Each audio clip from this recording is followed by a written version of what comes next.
tanggal 15 April kita akan ramaikan. Insya Allah 1 juta orang bisa kita hadirkan. Nanti sekarang kita tetap saja datang hadir, besok datang lagi, seterusnya datang lagi, tanggal-tanggal kita diminta datang tidak apa-apa walaupun sedikit.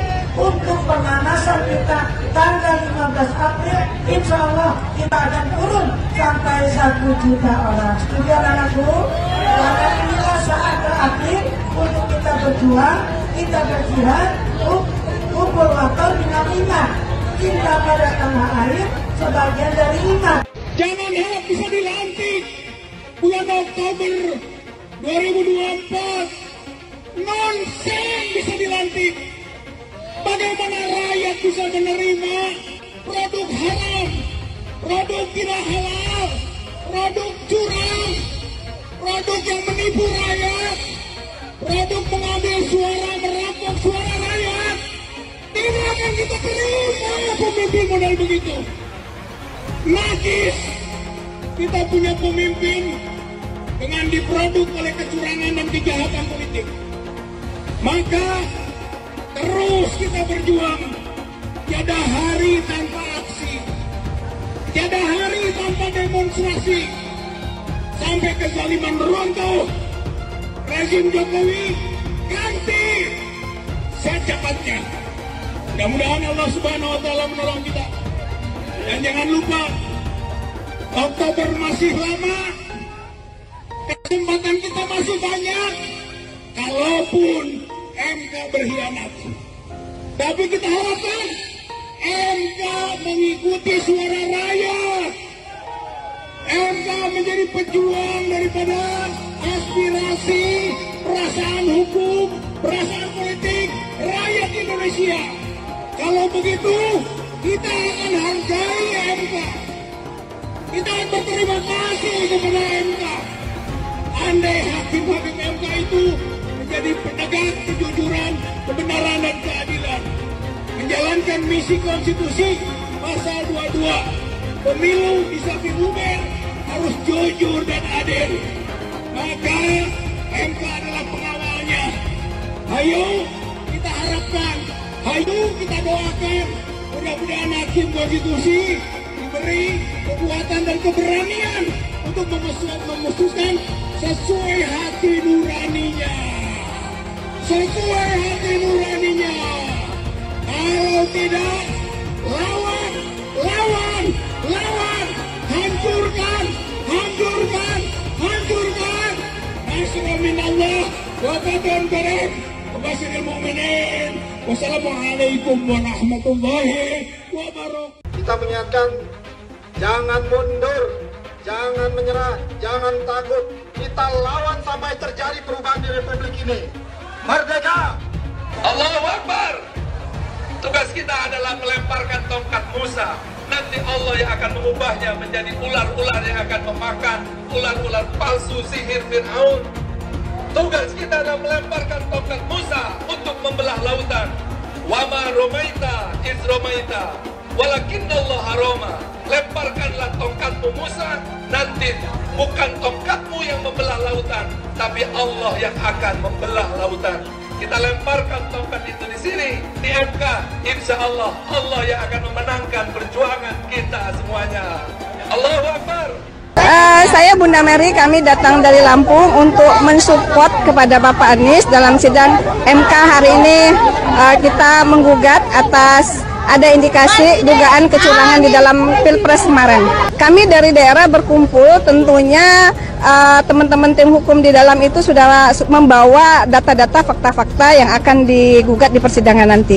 Yang jelas itu kami sebagai rakyat ingin memiliki seorang pemimpin yang ngerti tentang etik. Dari awal saja itu Gibran, paslon nomor 2, calon wakil presiden itu sudah melanggar kode etik di MK maupun di KPU.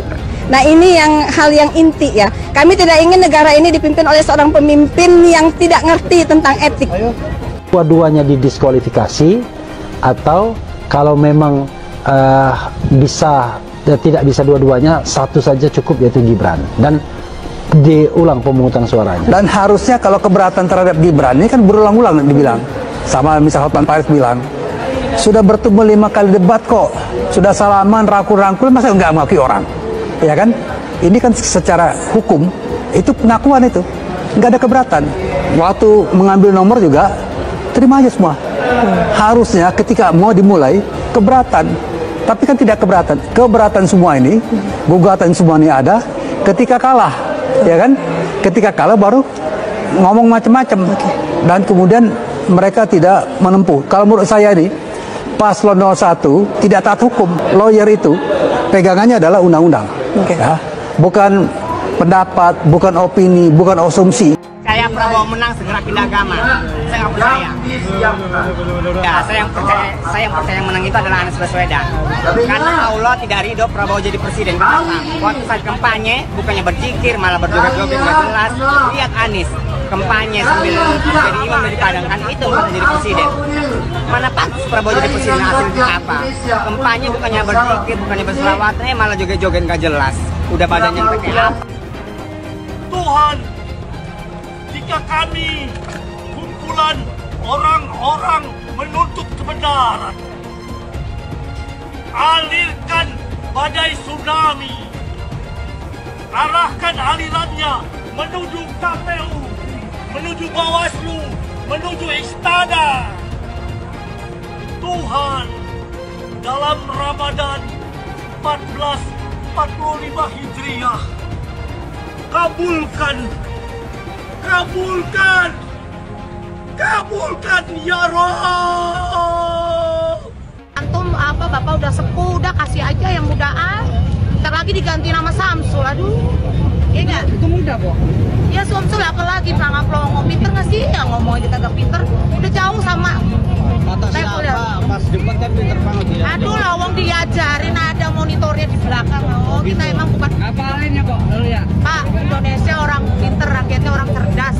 Jangan mudah dibodohi. Mereka oligarki dengan semena-mena seperti itu, ngapain? Ini kalau Prabowo udah ditetapin presiden gimana malam ya, ini? Ya mau diterima udah, mau gimana? Kita udah berusaha ya tiap hari. Perang. Itu udah perang, tapi kan tetap menangan mereka, Pak. Teman kita ditangkap-tangkepin apa itu, Pak? Siapa yang jadi Bapak Presiden? Anies. Abah Anies jadi presiden. Entah dilantik Abah Anies nomor 1. Abah Anies. Abah Anies nomor 1. Cinta damai. Dicium sama anak kecil mau, sama bapak-bapak mau, sama nenek-nenek cium tangan mau. Presiden kayak gitu. Abah Anies jadi presiden sedunia. Abah Anies. Abah Anies nomor 1. Abah Anies. Abah Anies nomor 1 yang dilantik. Pengumuman menang Abah Anies. Alhamdulillah Abah Anies nomor 1. Penentuan 2024, apakah Indonesia akan lepas ke tangan asing? 2024 hanya segelintir rakyat yang masih waras, yang bisa berpikir, yang masih bersikap proaktif terhadap keadilan, kebenaran untuk anak cucu kita. Bagaimana nasib anak cucu kita di kemudian hari jika Bawaslu, KPU, pemerintah dan lembaga semuanya bersikap munafik ketika konstitusi tidak dijalankan dengan benar, ketika konstitusi dihianati, maka itulah terjadinya pengkhianatan terhadap rakyat Indonesia yang sudah menitipkan ribuan jutaan suara kepada sebuah lembaga.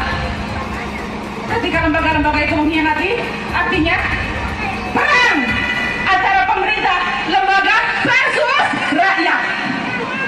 Oke? Ketika semua dikhianati, artinya rakyat perang terhadap lembaga-lembaga, terhadap pemerintah yang mencoba mengkhianati rakyat. Kami cabut mandat Anda.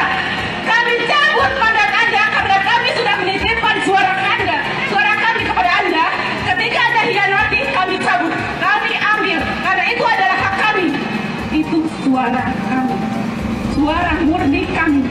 Bawaslu, tinggal beberapa hari lagi Anda kawal KPU. Jika pada endingnya KPU ternyata benar-benar berpihak kepada yang tidak benar, Anda berhadapan dengan rakyat. kita berharap pada hak angket. Pertanyaannya, hak angket apakah akan tergulir dengan baik? Kita lihat dan akan kita kawal. Setelah itu, jika semua itu tidak terjadi, maka Jokowi harus mundur dengan terhormat atau terpaksa Anda kami mundurkan dengan parlemen jalanan. Oke, tak konsisten. Istiqomah. Assalamualaikum warahmatullahi wabarakatuh.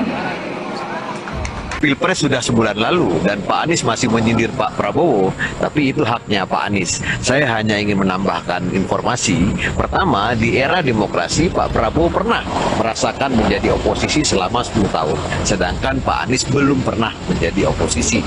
Kedua, salah satu prestasi Pak Prabowo saat menjadi oposisi adalah memberikan rekomendasi, mendukung, membiayai ribuan orang untuk menjadi kepala daerah, termasuk salah satunya adalah Pak Anies Baswedan, sehingga beliau bisa menjadi gubernur DKI Jakarta. Jadi, jauh lebih dulu Pak Anies menjadi pejabat pemerintahan ketimbang Pak Prabowo. Pak Anies jadi menteri selama 2 tahun, jadi gubernur selama 5 tahun. Semua jabatan itu dinikmatinya di era demokrasi, di zaman Pak Jokowi. Bahkan, saat Pak Anies sudah jadi menteri, jadi gubernur, Pak Prabowo masih menjadi oposisi. Makanya aneh, orang yang lebih banyak menikmati kerja-kerja kader partai, belum pernah menjadi oposisi, tetapi menilai kinerja orang lain soal oposisi. Pak Prabowo bukan tidak tahan jadi oposisi, tetapi Pak Prabowo dan Pak Jokowi ingin menjaga keutuhan NKRI. Saya heran juga mengapa Pak Anies tidak suka dengan rekonsiliasi atau kembalinya hubungan baik antara Pak Jokowi dan Pak Prabowo. Terima kasih. Jadi Bapak Ibu sekalian, ayolah kita sama-sama, kita kompak, Pilpres sudah selesai, jangan lagi ada nomor-nomor sana, nomor situ. Itu kan presiden ya sudah terpilih presiden sekarang, ya kita bantu presiden terpilih untuk kita maju ke depan. Melindungi ini, jangan nanti pemerintahan yang akan datang, ada oknum-oknum di sana lagi pengen tidak terjadi. Karena orang suka kekacauan itu di mana dia bisa hidup di sana. Kita jangan, kita harus bikin negeri kita yang tertib. Perempuan-perempuan Sobat Anies mengharapkan agar terjadi pemilu dengan jujur, adil, langsung, umum, bebas, dan rahasia, dan mengharapkan segenap aparat untuk mengkondisikan pemilu 2024 dengan baik. Jangan pernah memicu kemarahan rakyat. Jangan salahkan rakyat. Curang, bang! Curang, bang! Curang, bang! Takbir! Allahu Akbar! Kita tetap berjuang. Kita sampai titik darah penghabisan. Jangan kira kalau ini adalah kemenangan dan kemenangan. Enggak, kita nggak akan terima. Rezimnya biadab, rezimnya nggak cinta rakyat, rezimnya jahat, pengkhianat rakyat. Demi Allah, demi Rasulullah, aku nggak ridho. Ya Allah, tunjukkan kebesaran-Mu, ya Allah, supaya aku Anda berjuang dari 2014. Tunjukkan kebesaran-Mu, ya Allah. Kalau emang dia punya kuasa, pasti menang. Pasti menang, kun fayakun. Pak Jokowi, Bapak itu presiden siapa sih? Kok Bapak nggak sayang sama rakyatnya? Beras naik, segala naik, pajak naik. Bapak tuh kalau berhutang itu kira-kira mikirin dong. Kita rakyat generasi akan datang, Pak, anak cucu saya. Jokowi mundur! Yang akan membayar hutang-hutang Bapak. Kalau batas atas nama Bapak, pakai gambar Bapak. Tapi saatnya hutang ke negara, atas negara, atas rakyat. Nah, ya deh. Turun, Bapak harus punya rasa malu dong. Ya Allah, ya nggak punya rasa malu, tidak punya rasa bersalah. Bapak tuh pura-pura nggak ngerti, itu pura-pura on, itu pura-pura wong besok. Bapak itu pura-pura pelangak pelongok, padahal Bapak itu mematikan rakyatnya, Pak. Kasihan rakyat ini, jangan pura-pura pelangak pelongok. Aku nggak tahu, kalau ditanya aku nggak tahu. Masa seorang presiden nggak tahu segala sesuatu permasalahan yang ada di negeri ini? Rakyat, Pak, turun aja Bapak. Nggak punya malu, Bapak ini. Kasihan Pak pada pejuang 45 yang sudah memerdekakan negeri ini. Menangis itu para arwah-arwahnya. Masih Bapak, seluruh rakyat Indonesia dari Sabang sampai Merauke, Pak. Semua itu rakyat.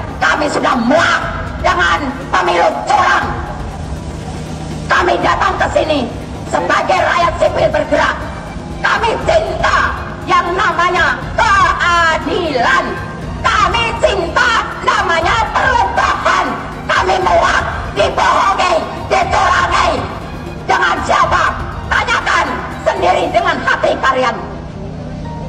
Pengen perubahan, tapi kalau diajak bergerak untuk menegakkan keadilan di kantor KPU, KPU itu curang. Saya tanya Bapak KPU, goblok nggak? Goblok apa enggak? Tolol apa goblok? Ngakunya insinyur, ngakunya profesor, tapi diajak jebun neraka. Dia mau dengan money dan jabatan yang terjual belikan negara kita oleh siapa? Komunis Cina. Ini fakta. Kalian gak usah takut menyampaikan kebenaran. Kalian gak usah takut. Yang hak katakan hak, batil katakan batil. Allahu Akbar, Allahu Akbar. Dan semua yang pelaku curang wajib didiskualifikasi. Audit KPU, audit ketua KPU, audit anggota KPU, audit sistem KPU. Temukan siapa pelaku pidana, tangkap dan hukum. Baru kita pikirkan pemilu ulang. Kalau tidak ada audit KPU, tidak ada audit ketua KPU, maka kita wajib menolak apapun hasil dari yang diputuskan oleh KPU. Siap lawan, siap lawan, siap lawan, Allahu Akbar. Seharusnya pemilu diulang sampai Anies menang. Catat ya, tahun 2024 pasti ada yang menuding KPU itu curang. Pilpres, apakah curang? Pilpres juga ada curang, tapi itu di bawah, bukan kontestan, bukan pemerintah. Di bawah, dan sama-sama curang. Oleh sebab itu di Pilpres itu, kalau kecurangannya tidak signifikan, curang 10.000 suara. Terbukti, nah, yang satunya curang juga 5.000 suara. Apakah pemilu batal? Nggak bisa, kalau nunggu pemilu bersih, pemilu nggak akan bisa. Oleh sebab itu, yang curang-curang itu diselesaikan melalui hukum pidana. Curang, bawa ke pengadilan, terbukti 500.000 dia curang, tetap menang dia. Karena 500.000 ini kalau diberikan ke saya, tetap kalah 4 juta. Tapi apakah yang curang 500.000 itu dibiarkan? Tidak. Itu ke pengadilan pidana. Teman-teman, saya harus bilang bahwa orang-orang yang semakin panik dengan tingginya approval rate atau tingkat kepuasan publik terhadap Pak Jokowi, semakin hari semakin biadab. Di jagat dunia maya, ramai mereka sebut Pak Jokowi sebagai pengkhianat, pembohong, dan lain-lain. Ramainya upaya pembusukan kepada Pak Jokowi yang saya duga adalah sebagai upaya elektoral untuk menghentikan fenomena tingginya approval rate Pak Jokowi. Dinyinyirin seolah Pak Jokowi membagikan bansos untuk meningkatkan tingkat kepuasan masyarakat. Padahal saat menyusun program bansos, setidaknya 8 kementerian itu dilibatkan. Bahkan kebutuhan akan bansos ini dikaji secara teknokratik oleh Bappenas, dianalisis perspektif keuangannya oleh Kementerian Keuangan, lalu disetujui oleh DPR RI yang lintas fraksi. Saat itu nggak diributin, bahkan disetujuin. Lalu kenapa sekarang diributin? Ya program bansosnya diributin, ya Pak Jokowi yang bagiin langsung bansosnya juga diributin. Ya karena yang ributin ini dulu belum merasakan dampak elektoral dari pecah kongsi dengan Presiden Jokowi. Ketika dampak tersebut udah dirasain, mereka sibuk menyerang Pak Jokowi dengan membabi buta.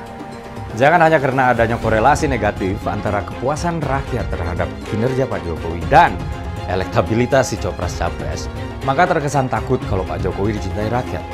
Bahkan mereka nggak ada yang bisa buktiin semua tuduhan yang mereka tembakin ke Pak Jokowi.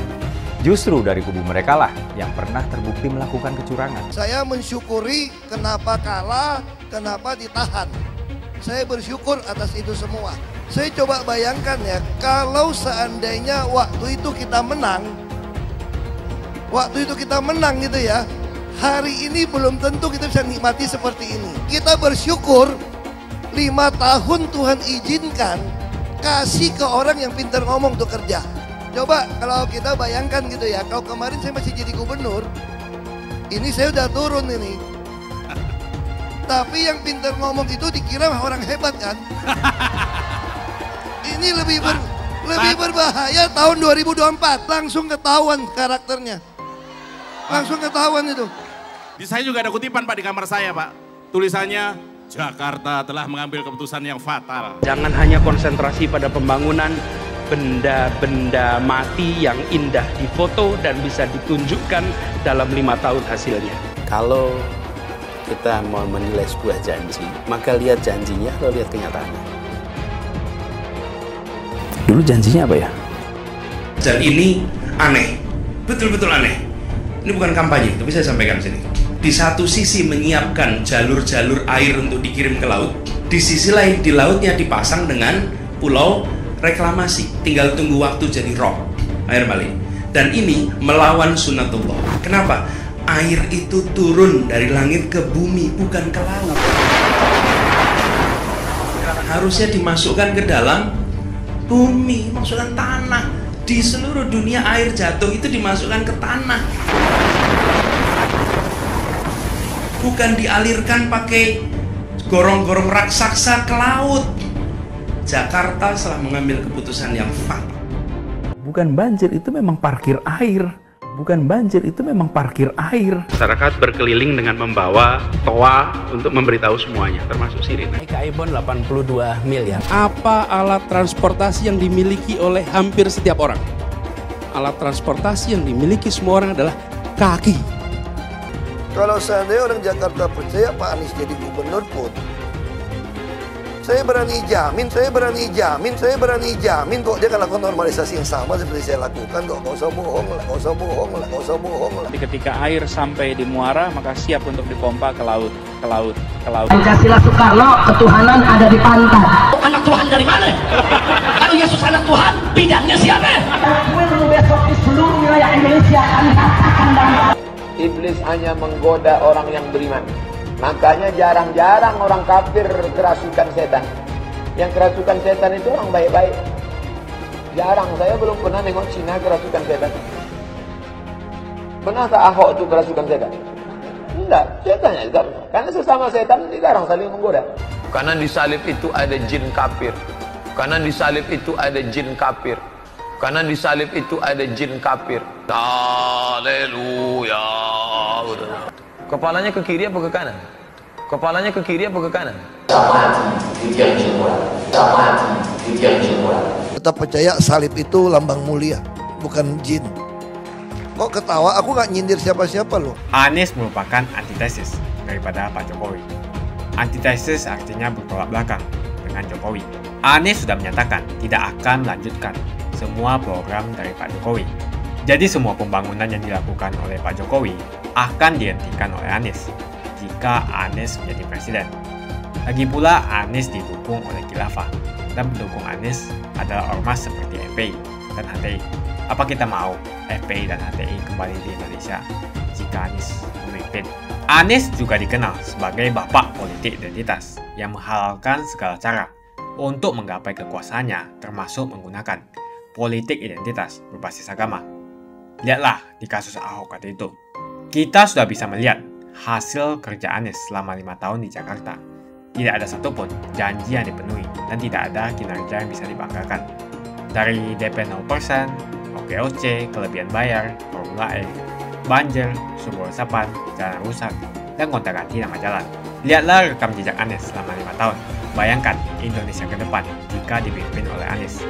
Dan bayangkan jika Anies menang. HTI dan FPI, ormas khilafah yang dibubarkan itu akan dikembalikan oleh Anies. Apakah kita mau Pancasila diganti jadi khilafah? Perkataan Ahok sudah terbukti dan Jakarta sudah menjadi korban. Jangan biarkan Indonesia menjadi korban kibulan Anies Baswedan. Umat minoritas, terutama kaum Tionghoa, tidak akan memilih Anies Baswedan. Teman-teman, ini nih, lawak banget. Anggota tim hukum Paslon 1, Bambang Wijayanto atau BW, ibarat ngerasa si paling suci dengan mengkotor-kotorkan orang lain. Malah belakangan ketahuan dia lebih kotor. Jadi Pak BW berpandangan seseorang yang berstatus sebagai tersangka semestinya nggak dihadirkan dalam sidang demi menghormati MK. Dan karena itu Pak BW memilih untuk walk out selama Pak Edi atau Prof Edi yang memberikan keterangan sebagai ahli. Nah, dikutip dari kantor berita kompas.com, Pak BW mempersoalkan kehadiran Prof Edi dalam sidang karena ada berita bahwa KPK tengah menyidik kasus dugaan korupsi yang melibatkan Pak Edi. Dalam sidang lanjutan kemarin, yaitu mendengarkan saksi dari Paslon 02, Pak BW gagah-gagahan menolak kehadiran Prof Edi Hiarij yang dihadirkan sebagai saksi ke persidangan dengan alasan demi menghormati sidang yang sakral. Seorang tersangka tidak sepatutnya dihadirkan dalam sidang. Ini menurut Pak BW ya. Dan itu juga tuduhan Pak BW itu ngawur. Pertama, soal nggak ada hubungannya dengan kapasitasnya sebagai saksi ahli. Prof. Edi dihadirkan untuk memberikan keterangannya terkait tuduhan pemilu curang karena keahliannya di bidang hukum, bukan karena apa yang pernah menjadi kasus yang menjeratnya ya. Teman-teman, tentu hal ini direspons oleh para peserta sidang, terutama Prof. Edi sendiri. Prof. Edi, guru besar hukum UGM ini, keberatan kepada dirinya yang saat itu dihadirkan sebagai ahli, yang keahliannya tersebut nggak ada hubungannya dengan tuduhan miring Pak BW. Prof. Edi, seperti dikutip dari kantor berita kompas.com, menyindir balik Pak BW yang justru hingga hari ini masih tersangka dan menurutnya hanya mengharap belas kasihan ketika ditetapkan sebagai tersangka beberapa bulan yang lalu. Kata Prof. Edi, jadi saya berbeda dengan saudara Bambang Wijayanto yang ketika ditetapkan sebagai tersangka, dia tidak men-challenge, tapi mengharapkan belas kasihannya Jaksa Agung untuk memberikan deponir. Nah, ini artinya kalau kita berbicara dalam konteks hukum, ya kan, karena status tersangka itu kan konteksnya hukum ya. Prof. Edi ini bukan tersangka seperti yang dituduh oleh Pak BW, terutama pada masa sidang kemarin. Justru sebaliknya ya, bak menepuk air di dulang, ya, terpercik ke wajah sendiri atau ke muka sendiri. Justru Pak BW lah tersangka sebuah kasus karena pernah memberikan keterangan palsu di sebuah persidangan. Nah, kedua, tuduhan Pak BW bahwa Prof. Edi adalah seorang tersangka itu jelas ngawur. Kenapa ngawur? Prof. Edi memang pernah menjadi tersangka. Namun kemudian statusnya sebagai tersangka sudah gugur melalui mekanisme pra-peradilan yang ia tempuh di Pengadilan Negeri Jakarta Selatan. Intinya Prof. Yusril tegesin bahwa Prof. Edi bukan tersangka. Justru Pak BW yang tersangka. Segala gaya-gayaan Pak BW walkout segala lagi. Kata Prof. Yusril, kalau orang di SP3 itu close. Orang dimenangkan pra-peradilannya itu close. Nah, orang ini nih, maksudnya Pak BW ya, tersangka. Cuman dideponir, tidak dimajukan ke pengadilan. Sampai kapanpun menjadi tersangka, kata Prof. Yusril. Ya, Prof. Yusril juga merespon sikap gagah-gagahan Pak BW ini, yang menurut saya justru lebih savage lagi. Jadi Prof. Yusril menguak fakta bahwa justru yang masih berstatus tersangka di mata hukumnya Pak BW sendiri. Kata Prof. Yusril, kami patut mempertanyakan status Pak Bambang Wijayanto sendiri. Beliau itu kan tersangka. P21 dilimpahkan ke kejaksaan, dideponir, status beliau itu lagi.